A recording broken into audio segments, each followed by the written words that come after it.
Chapter 19. There might have been several ways to pacify the staff and crew of Trypticon Station.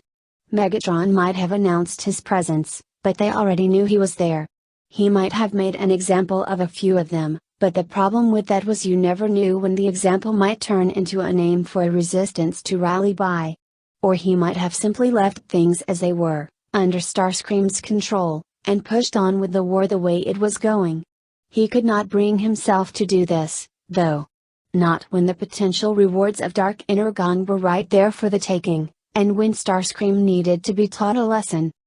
The only solution, then, was to treat Trypticon Station as if it were a military objective containing a valuable resource.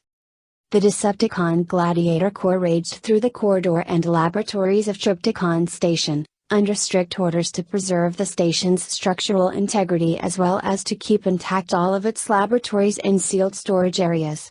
But those rules of engagement said nothing about the Transformer workers. Few of them fought. Those who did were destroyed before they could assemble anything resembling an organized resistance. Before the station completed an orbit around Cybertron, it was utterly in Megatron's hands. This is what Starscream discovered when he jetted back from Moon Base 1 and landed in the command bay. Megatron stood on the command deck with Shockwave. He motioned Starscream to join them. Starscream had already noticed that none of the personnel in place when he left Trypticon was still there when he returned. "Megatron. Where have all the crew gone?" he asked. "I am ensuring loyalty," Megatron said. "Those were your bots, Starscream. When you made them loyal to you, you made them dangerous to the Decepticon cause. Something needed to be done. You don't know how to run this station. Neither does he," Starscream said, pointing at Shockwave. "I am an experimentalist first, and theoretician second," Shockwave said. "This much is true. But as Tam and Vo found out, I am capable of some activity in applied areas as well." Starscream looked to Megatron for confirmation of whether the implied threat in Shockwave's response was his alone. "Our doctor here is an asset in a number of areas," Megatron said. "Does he know anything about Dark Energon?" "Interesting question," Shockwave said. "Would any of your staff care to begin my education about this marvelous substance? They were very reluctant to talk to me when you were not present." "It is happening," Starscream thought. "Megatron and his sycophants are about to destroy everything that we have created because they have bought into the delusion that everything should be what they want it to be." He left the command module and strode quickly in the direction of the main science lab, situated for its protection, and that of the crew, at the far end of the station, where it hung out in a bulb away from the main Trypticon structure. Guards, the typical ex-gladiators favored by Megatron for direct physical work, confronted him at checkpoints installed since he had left for his trip to Moon Base 1. Starscream thrust them aside without a word. When the space was too confined and the guards obstructed his way, he beat them down and 81 went on. In the lab, every inanimate and non-sentient object was as it had been before.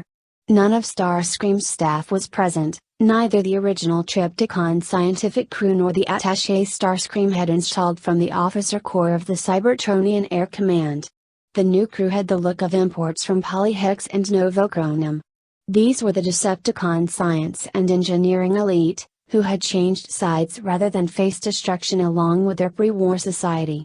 None of them had anything to say to Starscream beyond the bare minimum required by protocols.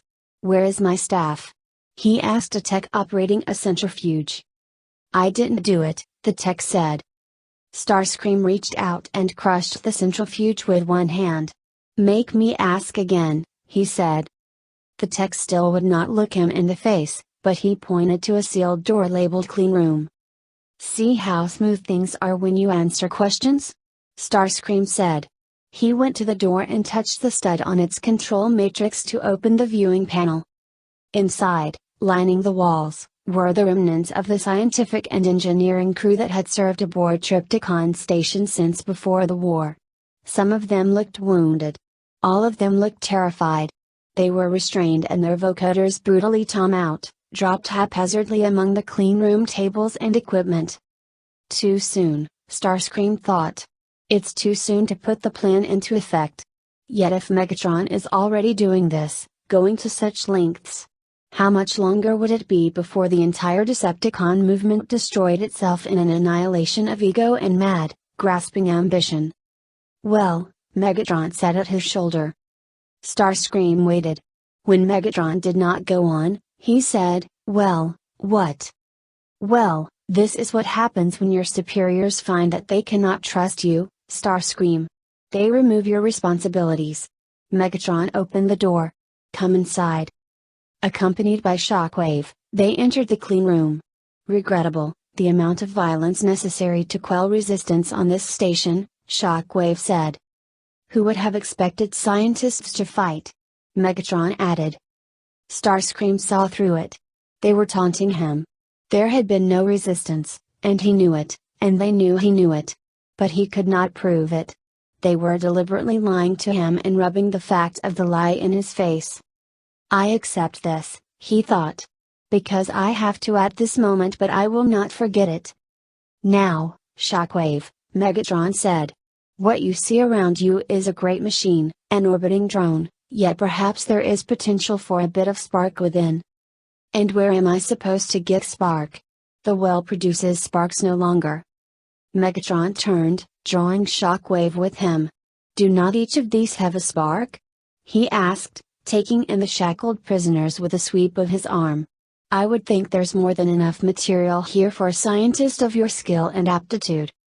The prisoners, all of them loyal Decepticons working under Starscream's orders, looked shocked. If they had not been gagged, they would surely have cried out.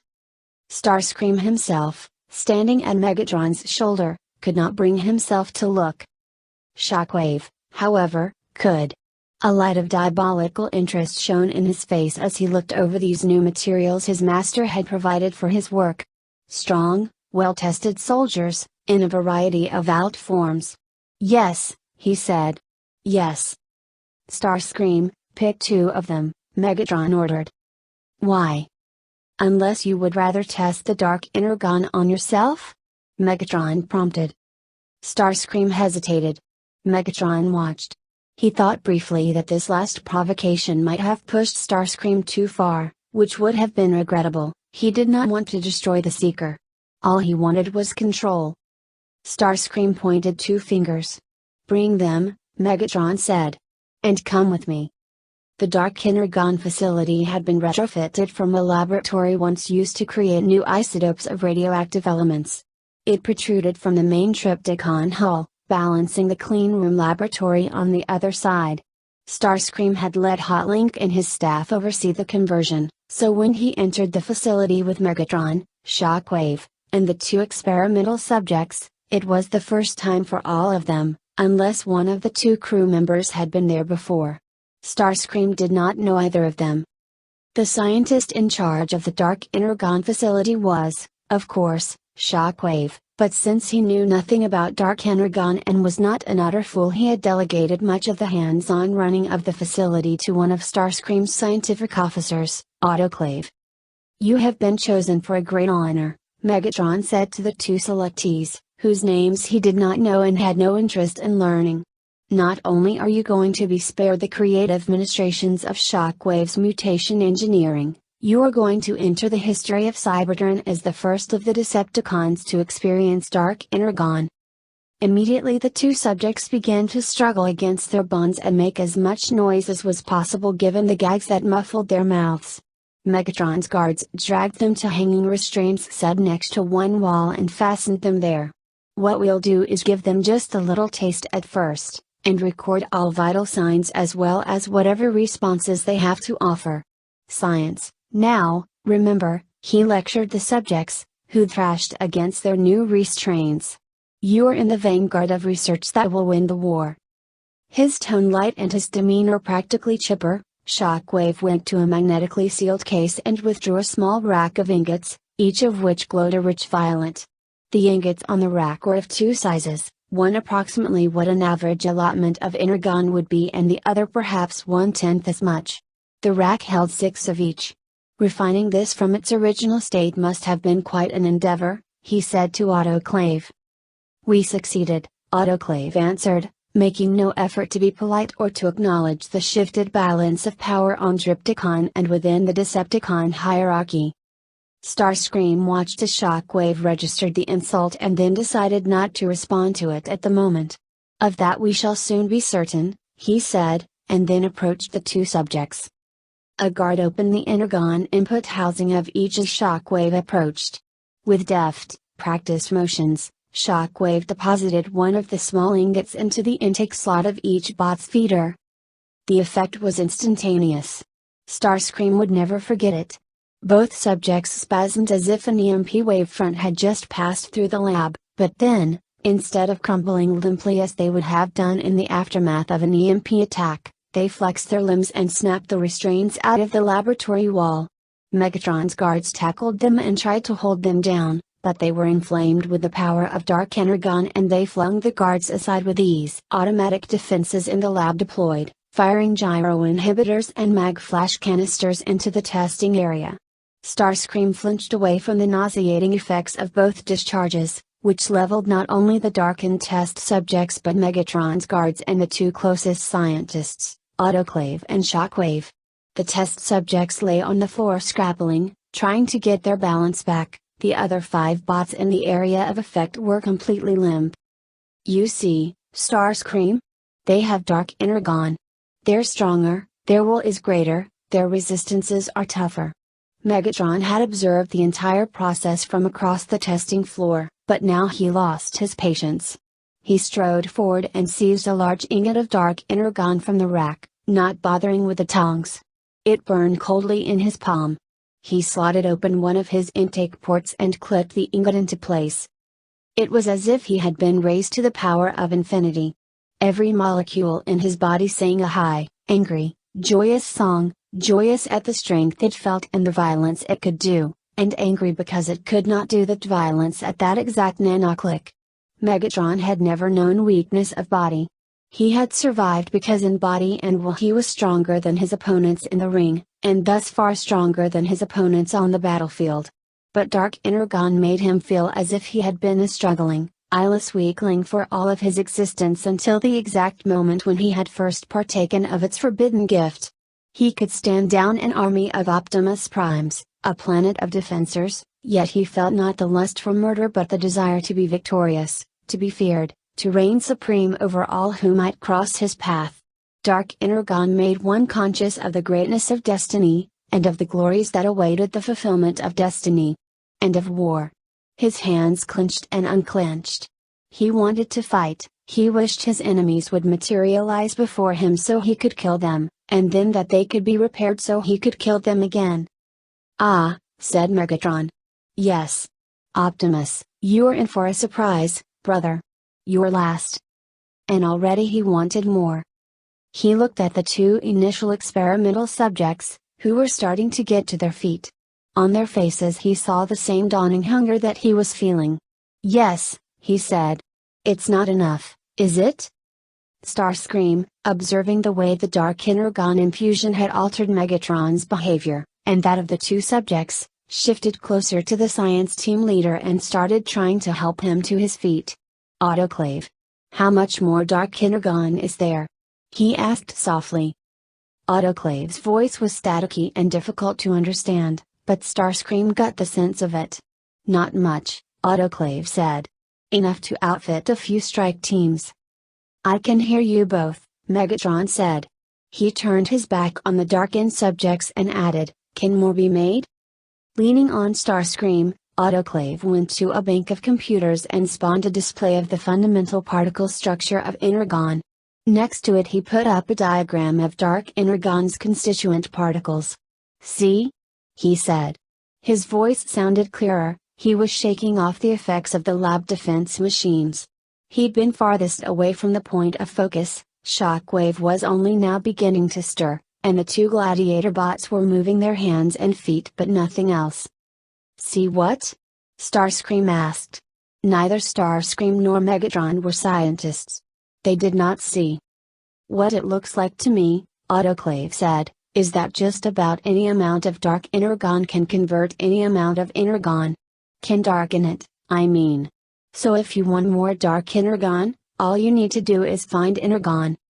Which was going to be a problem. Known energon reservoirs on Cybertron were rapidly drying up as the war consumed them faster than Cybertron's natural processes could replenish them. He looked to Shockwave, who was still recovering from being in the firing radius of the gyro inhibitor charges. Useless. He looked at Starscream. Untrustworthy but useful in the right circumstances. Bring me Soundwave, he commanded. I need answers. And Starscream? The Seeker paused on his way out of the lab but did not verbally acknowledge Megatron's call. Megatron decided to let it go. Sometimes it was useful to know when to end a demonstration of power. His head was clearing from the initial rush of dark energon. Now he felt potent but in control, violent but focused. Perhaps when you return, I'll let you tank up on dark energon. It really is extraordinary. Hey guys, what's going on? Thank you so much for watching today's episode. If you guys want to watch more like it, please subscribe to my channel and become part of the video game fanfiction plot. And please leave a comment down below and hit that like button. If you guys have any suggestions on any stories you guys want me to read, don't hesitate. They're always welcome here in the video game fanfic plot. That also goes for video games. Until next time, goodbye!